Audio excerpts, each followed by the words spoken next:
Hola, ¿qué tal? El día de hoy te voy a explicar acerca de la enfermedad del dengue. Vamos a enfocarnos principalmente en la fisiopatología, pero también te voy a explicar los signos y síntomas que nos puede provocar, la clasificación que se da según la OMS y diagnóstico y tratamiento. Para empezar, esta enfermedad la provoca un virus, tal cual su nombre es virus del dengue. Y tiene algunas características. Para empezar, la familia a la que pertenece se llama Flaviviridae, es un virus ARN simple. Lo que aquí nos importa es de que va a tener una gran afinidad a diversas células humanas. Y epidemiológicamente su distribución va a tener una extensión mundial muy amplia, por lo que ya se considera un problema de salud pública. Algo también muy importante y que creo yo que la mayoría ya sabemos, es que está transmitido por vectores. En este caso por los mosquitos de la familia Aedes, sobre todo el Aedes aegypti.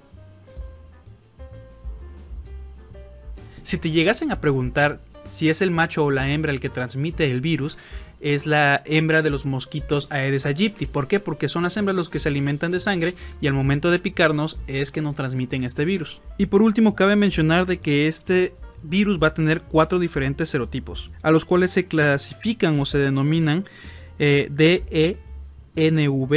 1, 2, 3 y 4. Ahora, ¿cuál es la relevancia en esto?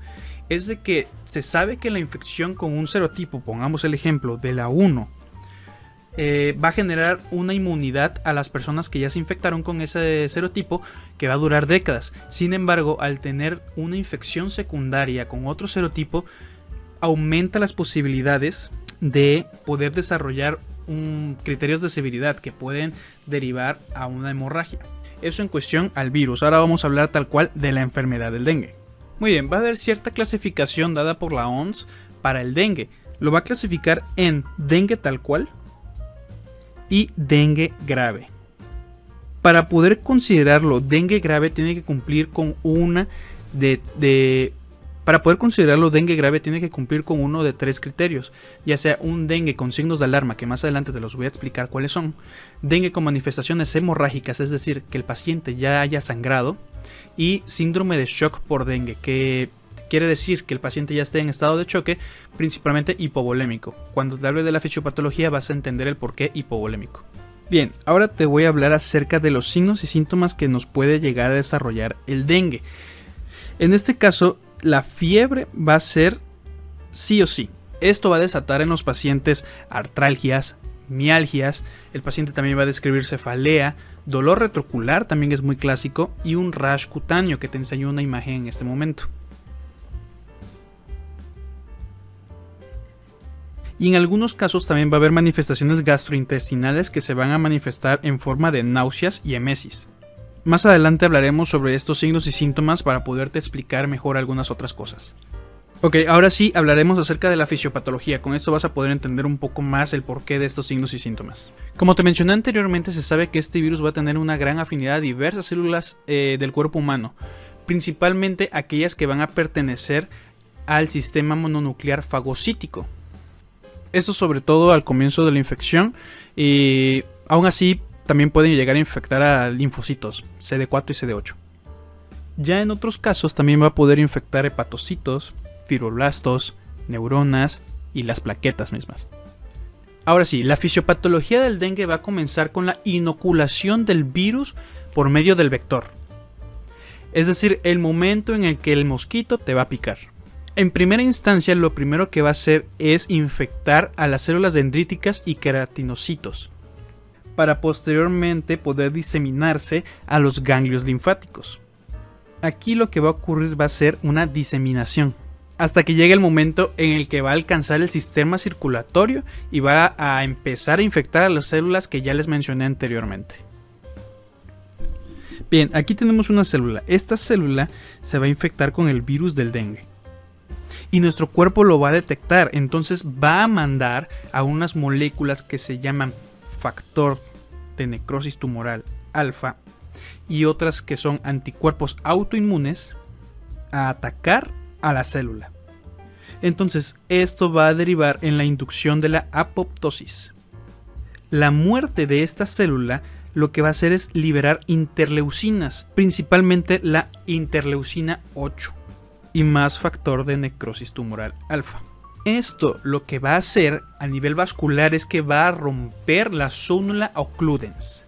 La zónula occludens es aquella en la que, por ejemplo, supongamos de que esta es una cadena de células. Van a estar unidas por un ancla, que en este caso es la zónula occludens. Al momento de este ancla desprenderse, dejar de funcionar, lo que va a pasar es de que a nivel vascular va a haber una permeabilidad aumentada.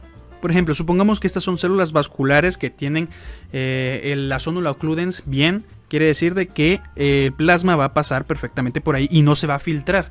Al momento de que estas células se van a separar, por ese espacio entre una y otra se va a empezar a filtrar el plasma del espacio intravascular hacia el intersticial. Y esto va a arrastrar consigo a las plaquetas. Supongamos que estas son las plaquetas. Entonces, junto con el plasma, se van a salir al espacio intersticial. A esto se le denomina fuga capilar. Esta fuga capilar va a ser el motivo de las complicaciones y los signos y síntomas que va a desarrollar el dengue. Y esto lo podemos observar claramente en una biometría hemática. Una vez de que ya sabemos cómo funciona la fisiopatología del dengue, podemos entenderlas. Porque lo que vamos a poder encontrar en una biometría hemática para empezar va a ser la leucopenia, plaquetopenia y hemoconcentración. Es decir, el hematocrito va a estar elevado. Estas tres manifestaciones se van a poder explicar debido a la fuga capilar. Te lo pongo así: las células leucocitarias infectadas van a morir por la apoptosis, lo que genera la fuga capilar y el plasma va a salir al espacio intersticial. La sangre se va a concentrar más porque no va a haber plasma y se va a llevar consigo las plaquetas. Bien, toda esta fisiopatología que te acabo de explicar se va a dividir en 3 etapas, en las cuales se van a poder encontrar signos y síntomas diferentes en el paciente infectado.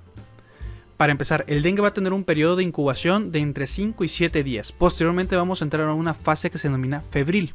En esta primera etapa va a comenzar un síndrome febril inespecífico.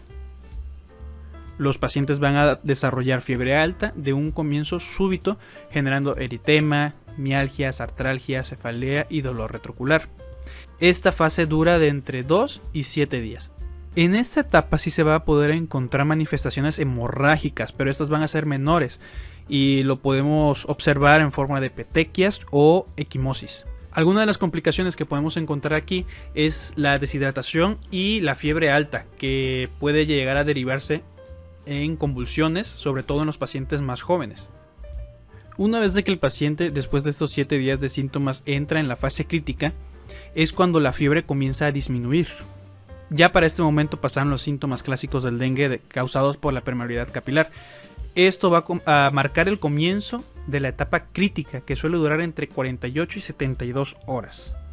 Aquí van a entrar en juego 2 términos muy importantes: dengue con signos de alarma y dengue grave.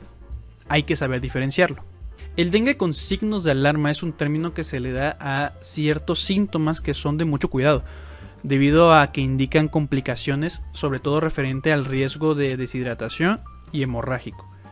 Aquí encontramos dolor abdominal, emesis que sea persistente, edema, sangrado de mucosas, ya sea a nivel nasal como la epistaxis, gingivorragia, que le sangre las encías. Aquí también se incluyen en ciertas situaciones ataque al estado de conciencia, que haya hepatomegalia y el aumento drástico del hematocrito. Ahora, para poder considerar un cuadro de dengue como grave, tiene que cumplir con uno o más de ciertos indicadores, que esto va a ser un estado de choque hipovolémico, como te he mencionado anteriormente, debido a la extravasación del plasma, que también puede derivar a un acúmulo de líquido que provoque dificultad respiratoria. Otro criterio es la hemorragia de relevancia clínica. Y por último, compromiso de órganos diana, ya sea a nivel hepático. Esto lo podemos comprobar con un PFH o un perfil de funcionamiento hepático, y lo que vamos a poder observar para ya considerarlo importante va a ser las transaminasas aumentadas, ya sea AST o ALT mayores a 1000. O a nivel del sistema nervioso, puede haber alteraciones de la conciencia, así como arritmias, incluso en algunos casos se ha documentado. Y también el ataque a otros órganos varios. Entonces es en esta fase crítica cuando más riesgo hay de esto, debido a que aquí es cuando más extravasación del plasma va a haber. Y por último entramos en la etapa de recuperación. En el caso de que el paciente sobreviva a la fase crítica, podremos observar una mejoría del estado general del paciente. Va a recuperar el apetito, los síntomas gastrointestinales, si es que había, van a desaparecer, va a mejorar el estado hemodinámico en general.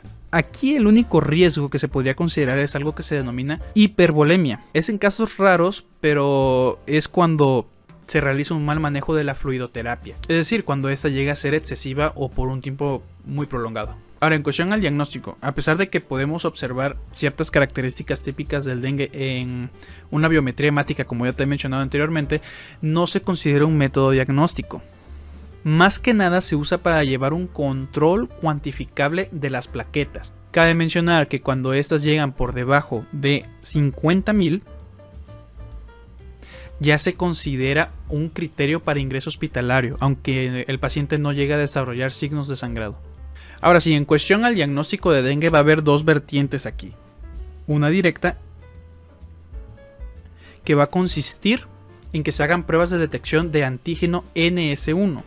La NS1 es una glicoproteína no estructural que va a ser propia del virus del dengue.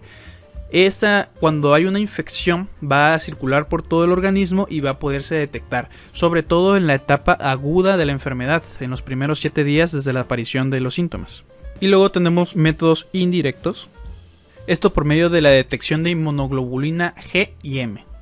La IgM va a poder ser detectable durante los primeros 5 a 7 días de la infección y la IgG hasta 2 semanas más o menos. Y por último, el tratamiento. Debido a las características clínicas de esta infección y sobre todo el riesgo de sangrado que existe, el tratamiento se va a ver muy limitado a hidratación, el control de la temperatura y en cuestión más hacia la farmacoterapia, solamente paracetamol. Debido al bajo conteo de plaquetas que provoca esta enfermedad, la administración de AINES está contraindicada, gracias a sus características como antiagregantes plaquetarios. Claro, en casos donde por ejemplo hay un difícil control de la temperatura, se usan medicamentos como el metamizol, pero esto solamente y exclusivamente en ambiente intrahospitalario. Esto no se debe de dar ambulatorio. Y bueno, eso ha sido todo de mi parte, espero que te haya gustado y que hayas aprendido con este video. Cualquier duda déjalo en los comentarios, yo estoy dispuesto a resolvértela. Te recuerdo que me regales un like, que te suscribas a este canal para que puedas ver más videos así. Cualquier duda y aclaración, repito, en los comentarios. Muchísimas gracias. Por cierto, en la descripción te dejo un enlace a una carpeta de Drive donde tengo los artículos donde me basé para hacer este video y un resumen de ellos hechos por mí mismo. Ahora sí, muchísimas gracias.